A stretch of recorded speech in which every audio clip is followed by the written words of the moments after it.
Vale, vamos a sumergirnos de lleno en esto. Lo que vamos a hacer hoy en este análisis no es el típico repaso superficial, para nada. Vamos a hacer un desmontaje riguroso, mecánico, de la propia psique humana.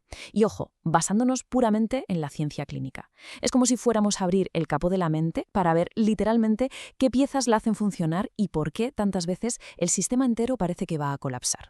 Y para asentar bien las bases, tenemos que prestar atención a de dónde viene todo esto.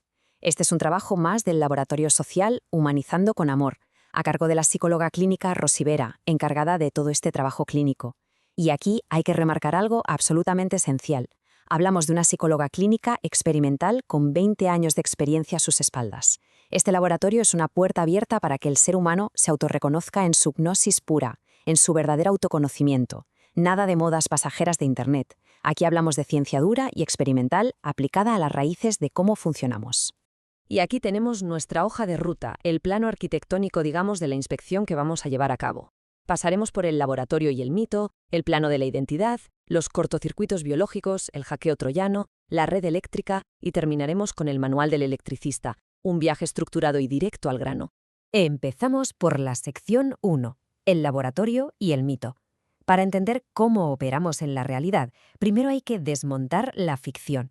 Eso que la doctora Vera llama, muy acertadamente, Invenflix.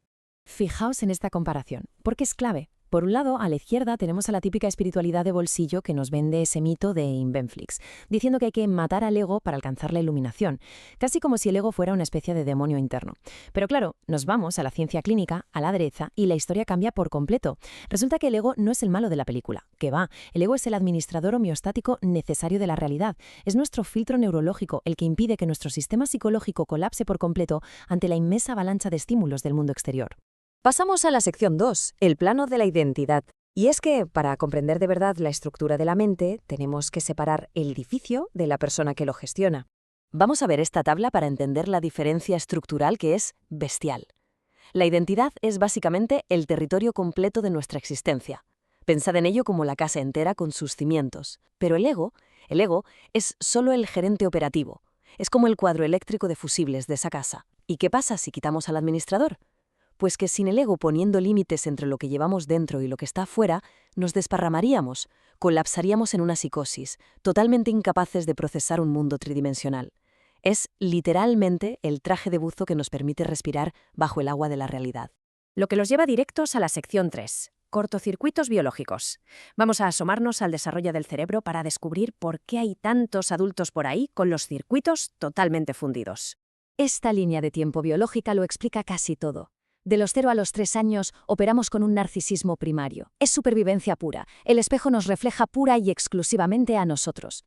Luego, en la infancia, entra en juego lo que en psicoanálisis llaman el nombre del padre, que es cuando nos instalan los límites, los famosos fusibles de los que hablábamos.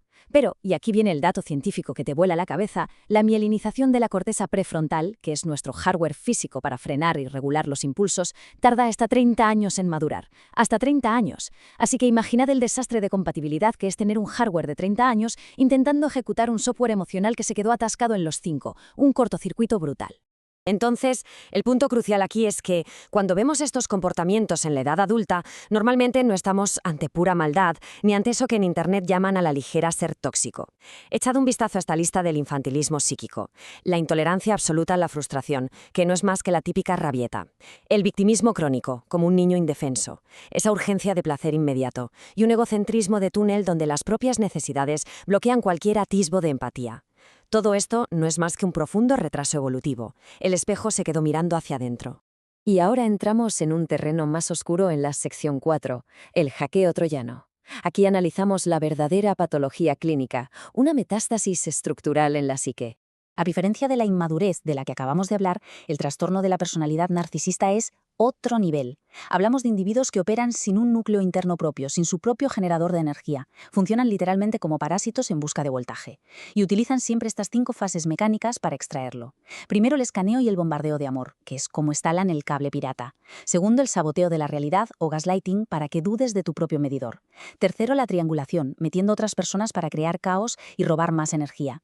Cuarto, la devaluación clínica y el descarte, cortando el cable de golpe. Y por último, la aspiradora, cuando reaparecen simplemente para tantear el enchufe y ver si pueden reinstalar el sistema parasitario. Un hackeo en toda regla. Bien, Pasamos a la sección 5. La red eléctrica. Es hora de ponernos el sombrero de ingenieros y adoptar la termodinámica para entender el combustible de esta casa psicológica. Para que toda esta mecánica energética tenga sentido, necesitamos definir dos conceptos gigantes, el pleroma y la libido. La psique humana, en realidad, no va por ahí gestionando ideas abstractas, gestiona voltaje puro y duro. El pleroma es esa fuente infinita, la central hidroeléctrica de la totalidad. Y la libido es la vitalidad eléctrica, el voltaje crudo y salvaje que cruza por el sistema. Es muchísima energía y por eso, precisamente por la brutal intensidad de este voltaje, necesitamos un ego funcional que actúe de filtro para no freírnos. Y claro, esto nos deja ante una gran pregunta. ¿Qué pasa cuando no soportamos la frustración? ¿Qué ocurre exactamente en esa red eléctrica cuando un individuo se niega en rotundo a aceptar el límite del medidor de la realidad y decide puentear los fusibles? Pues la respuesta es contundente. Empezamos a tirar cables piratas. Al no tolerar la realidad, intentamos robar luz, enganchándonos a la Matrix usando máscaras falsas, un sinfín de etiquetas espirituales o diagnósticos sacados de Internet para extraer validación externa. Y esto tiene un coste altísimo. Fingir ser un ente súper iluminado o mantener estas fachadas de plástico requiere un cálculo cerebral brutal. Mantener ese chiringuito encendido día tras día termina fundiendo el sistema nervioso, causa una neurosis y un agotamiento masivo. Literalmente, terminas incendiando tu propia casa. Llegamos a nuestra última parada, la sección 6, el manual del electricista. Vamos a ver los protocolos clínicos para hacer una reinstalación completa. Aquí tenemos la práctica pura y dura, donde cada uno debe actuar como su propio maestro electricista para desconectarse de la Matrix. Número 1. Hacer una auditoría energética. Observar la tensión en la mandíbula o en los hombros, porque ahí, en esa tensión física, está la fuga de energía. Número 2. Reparar el medidor practicando microfrustraciones a propósito, lo que literalmente entrena y madura la corteza prefrontal. Número 3. El ayuno de validación. Soltar durante 10 minutos al día absolutamente todas las etiquetas y diagnósticos de Internet. Y número 4. Abstinencia del plástico mediante anclaje biológico. Algo tan sencillo como tocarse el esternón, respirar usando el método 4-7-8 y dejarle claro a la biología que ese peligro inminente que se ha inventado el ego asustado, sencillamente, no existe.